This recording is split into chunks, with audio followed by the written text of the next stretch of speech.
যখন এই 30টি রোজা বান্দা যখন আদায় করে ও এরপরে আল্লাহ পাক রব্বুল আলামিন আরশ মুআল্লার মধ্যে জিবরাইলকে ডাক মেরে বলে, জিবরাইল আচ্ছা বলো তো, কোন ব্যক্তি যদি এক মাস যদি ইনসাফের সাথে ন্যায় নীতির সাথে যদি সে কাজ করে তাকে কি করা প্রয়োজন? জিবরাইল আমিন বললেন, ইয়া বারিক ইলাই ইয়া রব্বুল আলামিন, যেই ব্যক্তি একটি মাস যদি ঠিকমতো চাকরি করে এক মাস পরে তার প্রতিদান বা তাকে তার মজুরি দেওয়ার প্রয়োজন। আল্লাহ বলেন, জিবরাইল ঘরে ঘরে গিয়ে জানিয়ে দাও, যারা 30টা রোজার হক সঠিকভাবে আদায় করবে আমি আল্লাহ তাদেরকে মজুরি হিসাবে কিয়ামতের ময়দানে জান্নাতের নিয়ামত দান করব। সুবহানাল্লাহ। এবং শুধু তাই নয়, যারা একটি মাস রমজানের রোজার হক আদায় করেছে আমার আল্লাহ পাক বলেন, জিবরাইল জানিয়ে দাও, তাদের জীবনের যত সগীরা কবীরা, দেখা অদেখা, জানা অজানা, অন্তরের বদরের সদরের যত গুনাহ খাতা রয়েছে আমি আল্লাহ পাক রব্বুল আলামিন সমস্ত গুনাহকে নেকিতে রূপান্তরিত করে দিলাম। বড় করে বলে সুবহানাল্লাহ। এইজন্য আপনারা খেয়াল করবেন, আমরা যখন মসজিদে ঢুকি দুখুলুল মসজিদ, আমরা তাহিয়াতুল ওযুর নামাজ পড়ি, কিন্তু এই ঈদুল ফিতর এবং ঈদুল আযহার এই দুই নামাজের মধ্যে দেখবেন মসজিদে ঢোকার পরে নামাজ পড়া নিষেধ। তাহিয়াতুল ওযু বলেন দুখুলুল মসজিদ, এটা নিষেধ করেছেন রাসূলে পাক যে তোমরা কি করিও না, মসজিদে যখন ঢুকবা তোমরা এই মসজিদে প্রবেশ করার পরে প্রত্যেকদিন ফজর, যোহর, আসর, মাগরিব বিভিন্ন সময় মসজিদে ঢুকে তাহিয়াতুল ওযু দুখুলুল মসজিদ আদায় করো। কিন্তু তোমরা ঈদুল ফিতর এবং ঈদুল আযহার এই দুই দিনে তোমরা মসজিদে ঢোকার পরে কোনো নামাজ আদায় করবে না, শুধু 2 রাকাত নামাজ আদায় করবা। একটি হলো ঈদুল ফিতরের নামাজ, একটি হলো ঈদুল আযহার নামাজ। আল্লাহ যে প্রতিদান দিবেন এর সামনে এই 2 রাকাত নামাজকে আল্লাহ প্রাধান্য দিয়েছেন। বড় বড় সুবহানাল্লাহ। এই নামাজের ফজিলত আজমত অনেক বেশি। এই ঈদুল ফিতরের নামাজ, ঈদুল আযহার নামাজ যে ব্যক্তি আদায় করবে আল্লাহ পাকের পক্ষ থেকে ঘোষণা হলো তার জীবনের সমস্ত গুনাহকে maaf করে দিবেন। বড় বড় সুবহানাল্লাহ। এই জন্য গুনাহ মাফের খুশি এটাকে বলা হয় ঈদ। এই জন্য আমার আল্লাহ পবিত্র কোরআনে বলেন, কুল বিফাদলিল্লাহি ওয়া বিরহমাতিহি ফাবিযালিকা ফালইফরাহু হুয়া খায়রুম মিম্মা ইয়াজমাউন। ও বন্ধু বলো, যখন বান্দা আল্লাহর পক্ষ থেকে দয়া পাবে, রহমত পাবে, ওই দয়া এবং রহমত পাওয়ার পরে ফাবিযালিকা ফালইফরাহু, তারা যেন খুশি উদযাপন করে, হুয়া খায়রুম মিম্মা ইয়াজমাউন, এই খুশি হলো তার জীবনের প্রাপ্তি, জীবনে যত ভালো কর্ম করেছে তার মধ্যে অন্যতম উচ্চ আওয়াজে বলেন সুবহানাল্লাহ। তাহলে এই আল্লাহর রহমত হলো ঈদুল ফিতর, আল্লাহর দয়া হলো ঈদুল ফিতর। এই ঈদুল ফিতর পেয়ে উম্মতে মুহাম্মাদি খুশি হয়ে যায়। খুশি হয়ে যাওয়া মানে কি?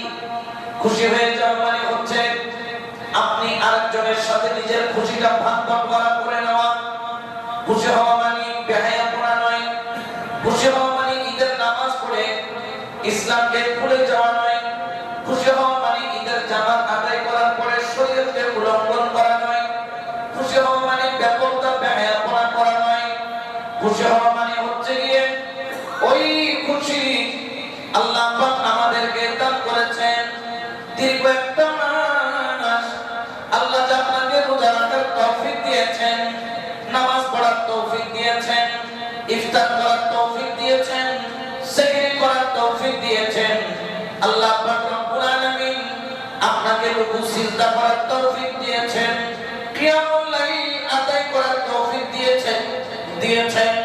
আল্লাহ পাক রব্বুল আলামিন আপনাদেরকে তারাবির নামাজ পড়ার তৌফিক দিয়েছেন।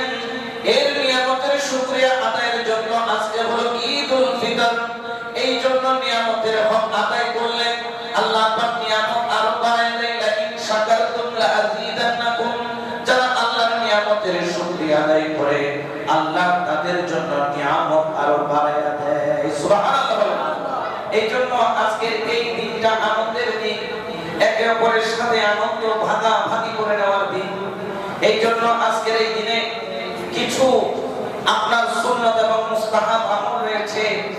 1 নম্বর হচ্ছে মিসওয়াক করা, 2 নম্বর হচ্ছে গোসল করা সুন্নাত, 3 নম্বর হচ্ছে গায়ের মধ্যে সুগন্ধি লাগানো সুন্নাত, 4 নম্বর হচ্ছে এই মসজিদের মধ্যে ঈদের জামাতে আসার আগে কিছু মিষ্টান্ন খাওয়া সুন্নাত, 5 নম্বর হচ্ছে ঈদগাহে গাড়িতে করে নয় হেঁটে যাওয়া, এটা হলো আমার কামলিওয়ালা নবী রাহমাতুল লিল আলামিনের সুন্নাত। এরপরে হচ্ছে গিয়ে ঈদের গাহে আপনি কিছু শব্দ করে তাকবীর পড়তে পড়তে আসা।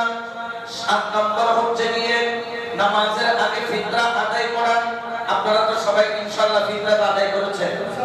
আল্লাহ পাক এই ফিতরা এটা কিন্তু খুব দামি জিনিস। আপনার রোজার মধ্যে যদি ছোটখাটো ভুল ত্রুটি থাকে, কথার ভুল, হাতের ভুল, পায়ের ভুল, চোখের ভুল, আপনি মুখে দিয়ে বেফাস কথা বলেছেন, কোনখান দিয়ে আপনি আল্লাহর ইবাদত ছুটে গিয়েছে বা ত্রুটি হয়েছে, যেরকম কোন জায়গায় যখন আপনার প্লাস্টার ছুটে যায়, কিছু মশলা দিয়ে প্লাস্টার করতে হয় যাতে বাকি জায়গাটা নষ্ট না হয়।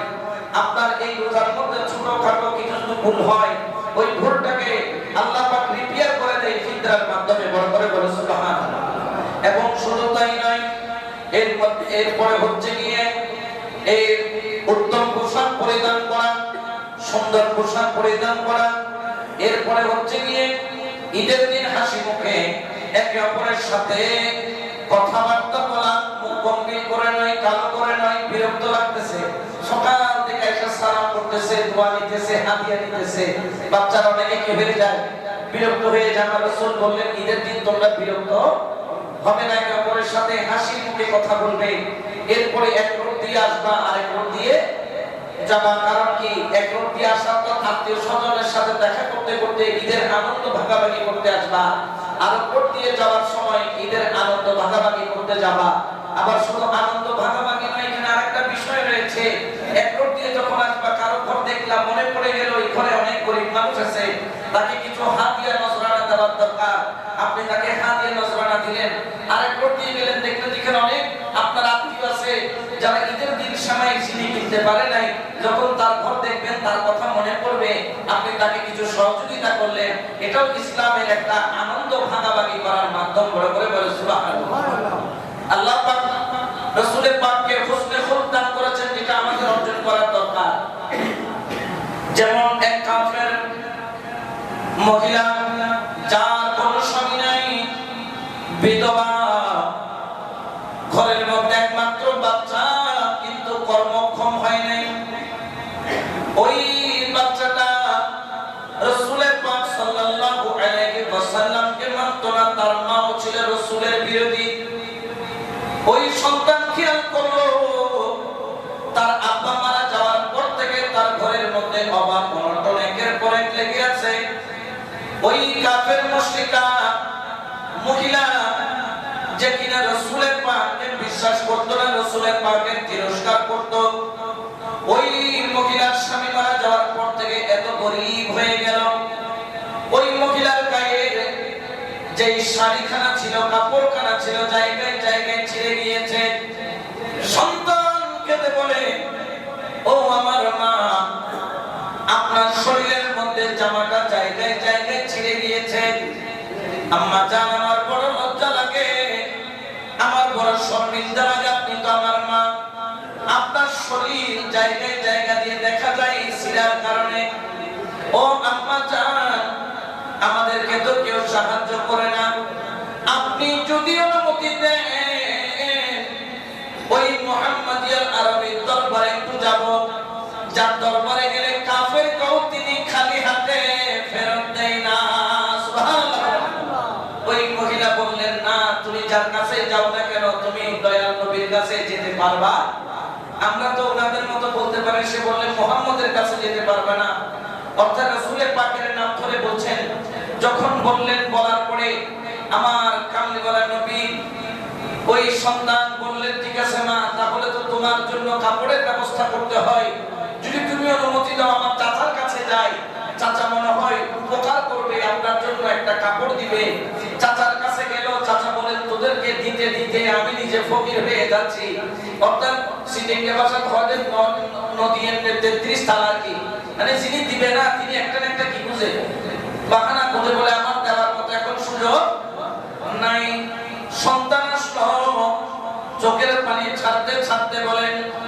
আম্মা জান চাচা জান আমাকে খালি হাতে ফেরত দিয়ে দিল। ও আম্মা জান, আপনি যদি অনুমতি দেন আমি আখেরি নবীর কাছে একটু যেতে চাই। মা বললেন তার কাছে যাইও না, তিনি একটা জাদুঘর, তার কাছে গেলে সবাই জাদুর মধ্যে পড়ে কলমা পড়ে মুসলমান হয়ে যায়। ওই সন্তান বললেন মা গো, আপনি আমাকে যাওয়ার অনুমতি দেন, আমি আগে যাইয়া বলবো আমি আপনার কাছে এসেছি, কিন্তু আমাকে কলমা পড়াইতে পারবেন? তাহলে আপনার সাথে আমি কথা বলবো। সঙ্গে সঙ্গে মা অনুমতি দিলেন। আখেরি নবী একটি এমনই চাদর পরে মসজিদে নববীর মধ্যে বসে রয়েছে। কামলিওয়ালা নবীর দরবারে ওই সন্তান গেল, যাইয়া বলেন ওগো আল আমিন, আমি আপনার কাছে এসেছি, আমার একটা জরুরত নিয়ে। রাসূল বললেন বলো। সঙ্গে সঙ্গে সন্তানটা বললেন আপনি যে আমাকে বলতে বলেছেন তার আগে একটা শর্ত আছে, বলবো তখনই। বলার পরে আপনি আমাকে জাদু করে কলমা পড়াইতে পারবেন না, ওয়াদা করেন। আমার নবী মুস্কি হেসে বললেন আমি তোমাকে কলমা পড়াবো না, তুমি বলো তোমার কি নিয়ে আশা নিয়ে আসছো। সঙ্গে সঙ্গে ওই সন্তান আমার দয়াল নবীর কদমে আরজ করলেন ও আল আমিন, ও দয়াল নবী আপনার কাছে আরজ, আমার মা ঘরের মধ্যে রয়েছে, আমার আব্বা নাই, আমি মেহেরবানি করে আমার আম্মার জন্য যদি একটা কাপড়ের ব্যবস্থা করে দেওয়া যায়, কারণ আমি সন্তান ঘরের মধ্যে যখন যাই আমার আম্মার গায়ের কাপড়খানা জায়গায় জায়গার মধ্যে ছিঁড়া আমার অঙ্গ দেখা যায়, আমি সন্তান বড় লজ্জিত হয়ে যাই। আপনি যদি আমাকে মেহেরবানি করে একটা কাপড় দেন, আমার আম্মাকে আমি দান করব, আম্মাকে আমি দিব। তখন আমার রাসূল পাক সাল্লাল্লাহু আলাইহি ওয়াসাল্লামের শুধু গায়ের মধ্যে জামার মধ্যে ছিল একটা নাভির নিচ থেকে একটা কাপড়, আর গায়ের উপর একটা ইয়ামানি চাদর। আমার রাসূলের আর কোনো পোশাক ছিল না। আমার কামলিওয়ালা নবী নিজের চাদরখানা খুলে ওই সন্তানের হাতে দিয়ে বললেন নাও নাও নাও, এই চাদরখানা তোমার আম্মাকে দাও এবং তোমার আম্মার গা ঢাকার জন্য তুমি চাদরখানা ব্যবহার করো। দৌড়াইতে দৌড়াইতে মায়ের কাছে যাইয়া বললেন মা গো, তুমি না বলেছো নি জাদুঘর ওনার কাছে গেলে জাদু দিয়া কলমা পড়াইয়া দেয়। ও মা দেখো দেখো এমনই চাদর যেটা কিনার ক্ষমতা আমারও নাই, আমার চাচার নাই, এত দামি চাদরখানা মা গো তোমার জন্য উনি দান করে দিয়েছেন। ওই মায়ের চোখ দিয়া top top top top top top করে পানি পড়ে। আমার কামলিওয়ালা নবীর কথা চিন্তা করে ওই মহিলা ঘরের মধ্যে গেল, ওযু কালাম বানাইলো, গোসল করলো, ওই এমনই চাদরখানা গায়ে দিয়ে বলে বলে সন্তান চলো আমিও যাব ওই আল আমিনের কাছে, তোমাকেও নিয়ে যাব। রাসূল পাকের দরবারে গিয়া বলেন ইয়া রাসূলুল্লাহ, কেউ আমাকে একটা কাপড় দেয় নাই, কেউ আমাকে এক টুকরা কাপড় দিয়ে সহযোগিতা করে নাই, আপনার কাছে আসলো আমার সন্তান, আমার সন্তানকে আপনি এত মহব্বত করেছেন, আপনার এমনই চাদর আমি মুশরিকা হওয়ার পরে আমার জন্য দান করেছেন। ইয়া রাসূলুল্লাহ, এটা আখেরি নবীর লক্ষণ ছাড়া কোনো লক্ষণ হতে পারে না, মেহেরবানি করে আমি মা আর আমার সন্তানকে আগে আপনি কলমা পড়াইয়া মুসলমান করে দেন। দেখেন আনন্দ ভাগাভাগি, এই যে একে অপরকে সহযোগিতা করলো, এটা রাসূলের পাকের সুন্নাত। রাসূল একজন কাফেরকেও কি করেন নাই, খালি হাতে ফেরত দেন নাই। তা আপনারা আজকে এই দিনে চেষ্টা করবেন যাতে আপনার এখান থেকে আপনার ঘরের দুয়ার থেকে কোনো অসহায় যাতে খালি হাতে ফেরত না যায়। আল্লাহ পাক রব্বুল আলামিন এই ঈদের আনন্দটাকে একে অপরের সাথে ভাগাভাগি করে নেওয়ার তৌফিক মেহেরবানি দান করুন, সবাই বলেন আমিন। এরপরে হচ্ছে কি আপনারা জানেন 30টা রোজা চলে গেল, আল্লাহ পাক রব্বুল আলামিন আহকামুল হাকিমিন, আল্লাহ আমাদের জন্য আরেকটি নিয়ামত রেখেছেন। নিয়ামতটা কি বলতেছে যে এই শাওয়াল মাসের যে কয়েকদিন রোজা রাখা নিষেধ, এই কয়েকদিন বাদ দিয়ে আল্লাহ পাক রব্বুল আলামিন আহকামুল হাকিমিন আমাদের জন্য এই শাওয়াল মাসে আরো 6টি রোজা দান করেছেন। সুবহানাল্লাহ। কয়টি রোজা? 6 6টা রোজা ইনশাআল্লাহ তাবারক ওয়া তাআলা আল্লাহ পাক যদি দয়া করেন আমরা 6 রোজা রাখার চেষ্টা করব। কারণ এই 6 রোজার একটা ফজিলত আছে না নাই? অনেকে মনে করেন এটা না রাখলে সমস্যা নাই, কিন্তু রাসূল পাক সাল্লাল্লাহু আলাইহি ওয়াসাল্লাম বলেন قال النبي صلى الله عليه وسلم من صام رمضان أتبعه بستة أيام بستة من الشوال فكأنما صام الدهر كله। যেই ব্যক্তি রমজানের 30টা রোজা রাখার পরে এই শাওয়াল মাসের 6টি রোজা রাখলো, আমার নবী বললেন সে যেন পুরো বছরই রোজা রাখলো। তাহলে আমরা 30 দিন রোজা রেখেছি, আর 6টি রোজা যখন রাখবো আমার রাসূল বলতেছেন তখন তোমাকে আল্লাহ পাক এমন নিয়ামত দান করবেন পুরো বছর রোজা রাখলে যে সওয়াব, ওই সওয়াব শাওয়ালের 6 রোজার মধ্যে আল্লাহ দান করেছেন। বড় করে বল সুবহানাল্লাহ। এখন এই শাওয়ালের 6 রোজা আমরা রাখা আরম্ভ করব, চেষ্টা করব। যেহেতু রোজার একটা অভ্যাস আছে, রোজার একটা কি আছে? অভ্যাস আমাদের আছে না নাই? আমরা 2-1 দিন যেহেতু ঈদের আমেজ থাকে, আনন্দ থাকে, আপনারা 2-3 দিন বাদ দিয়ে দরকার হলে আপনারা এই শাওয়াল মাসের 6টি রোজা অবশ্যই রাখবেন। কারণ এই শাওয়াল মাসের 6 রোজার এত মর্যাদা, আপনি 30টা রোজা রাখছেন সওয়াব পেলেন, কিন্তু 11 মাস রোজা না রেখেও এই 6টা রোজা রাখলে আপনি বাকি 11 মাস রোজা রাখার সওয়াব পাবেন। তো এই জন্য এই শাওয়ালের 6টি রোজা আপনারা কিভাবে আদায় করবেন? আপনারা চাইলে একসাথে আদায় করতে পারেন, আবার আপনি চাইলে ভেঙে ভেঙে বা আজকে একটা রাখলেন একদিন বিশ্রাম দিলেন, আজকে একটা রাখলেন একদিন বিশ্রাম দিলেন, অর্থাৎ শাওয়াল মাসের ভিতরে কি করবে? আদায় করে দিতে হবে। শাওয়াল মাসের পরে আদায় করলে এটা নফল রোজা হবে, কিন্তু ওই যে 1 বছর রোজা রাখার বাকি 11 মাস রোজা রাখার যে সওয়াব ওটা হবে না। এবং যেহেতু মাইকের আওয়াজ যাচ্ছে, আমার মা বোনদেরকে বলছি আপনারাও এই রোজাটা রাখবেন। তবে হ্যাঁ, অনেকের প্রশ্ন হতে পারে যে আমার মা বোনদের কিছু ভাঙতি রোজা থাকে কি থাকে না, তাদের জন্য নামাজ মাপ আছে কিন্তু রোজা মাপ নাই। তারা রোজাগুলো ভাঙতি রোজাগুলো পরে আদায় করেন। যদি আপনার ভাঙতি রোজা এবং শাওয়ালের 6 রোজা এমন হয়ে গেল যে আপনি শাওয়ালের 6 রোজা রাখলে ভাঙতি রোজাগুলো রাখতে পারতেছেন না, ভাঙতি রোজা রাখলে শাওয়ালের 6 রোজা হচ্ছে না, তাহলে আপনি কি করবেন? আমার মুহাদ্দিসিনে কিরামগণ, মুফতি কিরামগণ বলেন আগে আপনি শাওয়ালের 6 রোজা রাখবেন। ভাঙতি রোজা আগামী মাসেও রাখা যাবে, কিন্তু শাওয়ালের 6 রোজা আগামী মাসে রাখার কোনো সুযোগ নাই। এই জন্য আপনারা এই শাওয়ালের 6টি রোজা অবশ্যই অবশ্যই আদায় করবেন। কারণ এই শাওয়ালের 6 রোজা ব্যাপারে রাসূল পাক সাল্লাল্লাহু আলাইহি ওয়াসাল্লাম অধিক হারে গুরুত্ব দিয়েছেন, অধিক হারে নির্দেশ দিয়েছেন, এবং রাসূল পাক হায়াতে জিন্দেগিতে শাওয়ালের 6 রোজা আদায় করতেন। বড় করে বলে সুবহানাল্লাহ। এই জন্য হাজিরানে মজলিস আপনাদের খেদমতে আরজ থাকবে, আপনারা সবাই এই শাওয়ালের 6 রোজা আল্লাহ পাক রব্বুল আলামিন আমাদেরকে আদায় করার তৌফিক দান করুন, বলেন আমিন। আপনারা জানেন আজকে যারা এখানে এসেছেন ঈদুল ফিতরের নামাজ আদায় করার জন্য, আপনাদের খেদমতে আরজ থাকবে আপনারা আজকের এই দিনে সকল দুঃখ সকল বেদনা, আপনার ভাইয়ের সাথে আপনার দূরত্ব আছে, আজকের এই দিনে দূরত্ব রাখবেন না। আপনার বন্ধুর সাথে আপনার দূরত্ব আছে, আজকের এই দিনে দূরত্ব রাখবেন না। আপনার পরিবারের সাথে আপনার দূরত্ব আছে, আজকের এই দিনে দূরত্ব রাখবেন না। আপনার সন্তানের সাথে আপনার দূরত্ব আছে, আজকের এই দিনে দূরত্ব রাখবেন না। আজকের এই দিন হচ্ছে আনন্দের দিন, আজকের এই দিন হচ্ছে এক অপরের সাথে নিজের হাসি খুশিটাকে ভাগ করার দিন।